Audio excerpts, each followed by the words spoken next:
जो स्टूडेंट्स यहाँ बैठे हैं, आपसे मैं एक छोटी सी बात कहना चाहती हूँ। आपने एपीजे अब्दुल कलाम साहब का नाम सुना है ना सबने? हाँ, कलाम साहब ने एक बात कही थी कि in the very old times the world was driven by the muscle power, after that it was driven by money power, and now it is being driven by the power of knowledge. यानी पहले शरीर की ताकत से दुनिया चलती थी, उसके बाद कुछ दिन पैसे से दुनिया चली, और अब दुनिया कैसे चलती है? ज्ञान की ताकत से चलती है।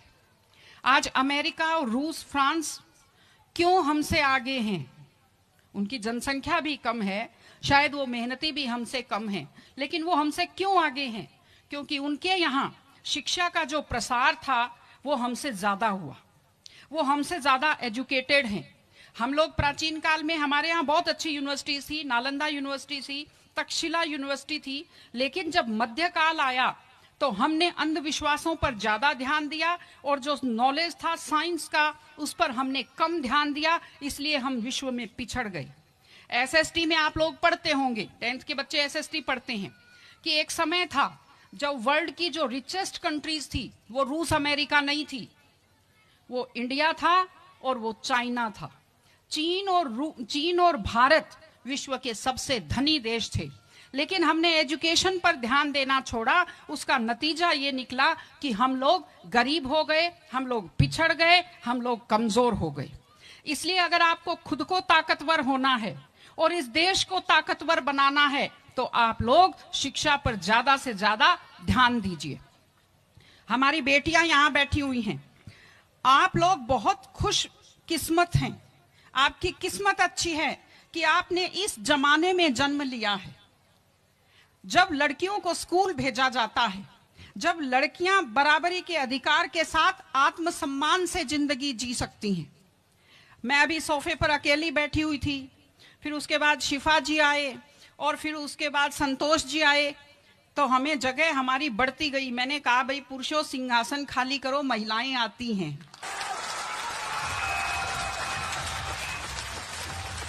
तो आप लोग बहुत खुशकिस्मत हैं। आपकी दादी नानी कितना मेहनत करती थी, सांस नहीं ले पाती थी खुलकर, घूंघट से चेहरा ढककर रखना पड़ता था, जोर से बोल नहीं पाती थी, कानाफूसी में बात करती थी, और आप कितने सम्मान के साथ अपना बैग लेकर के पूरे विश्वास से आप स्कूल आते हो। बहुत खुशकिस्मती की आपके लिए बात है, आपको इसका फायदा उठाना चाहिए। आपको कोशिश करनी चाहिए कि आप एक मजबूत नारी बने।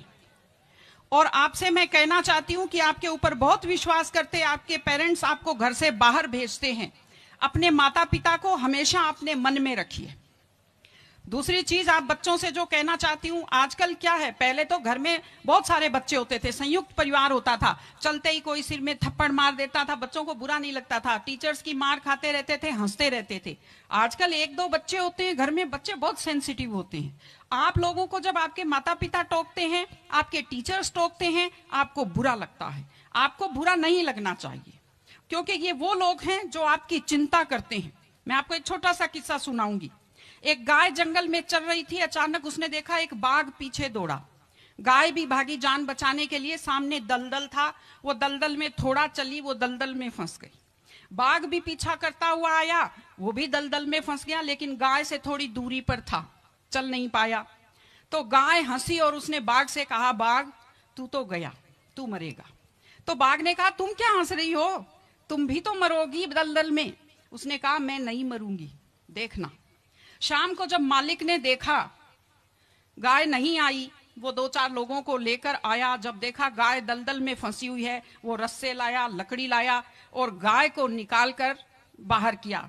तो गाय ने बाघ को कहा, बाघ तुझे कोई नहीं निकालेगा, मैंने कहा था ना, जिसको संभालने वाले होते हैं वो दलदल में फंसकर नहीं मरता।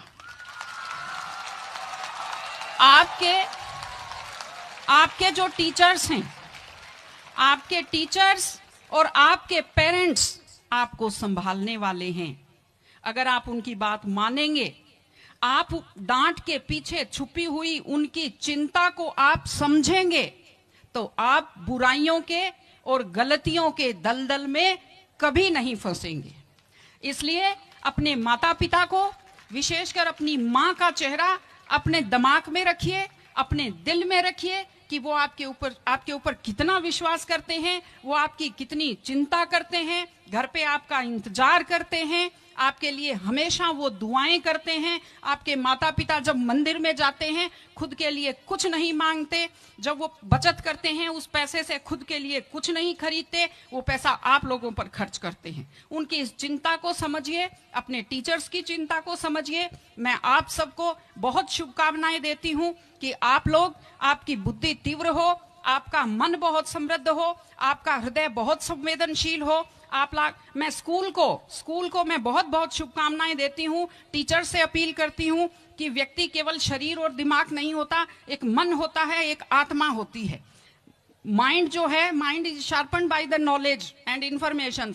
दिमाग तो तेज होता है, लेकिन बच्चों का मन समृद्ध कीजिए, उन्हें कमजोर पर दया करना सिखाइए, उन्हें परिवार के प्रति संवेदनशील बनना सिखाइए कि वो एक अच्छे संपूर्ण नागरिक बने, जिसको कहते हैं कंप्लीट पर्सनैलिटी, वैसे बने। मैं स्कूल को, आप सब बच्चों को, आपको ढेर सारी शुभकामनाएं देती हूं। आप अच्छे व्यक्तित्व बने, आप अच्छे नागरिक बने, एक मजबूत परिवार का, मजबूत देश का और एक अच्छे समाज का आप निर्माण करें। आपने बुलाया, हमें सुना, हमें सम्मान दिया, मैं हृदय से आभारी हूं। बहुत बहुत धन्यवाद। नमस्कार।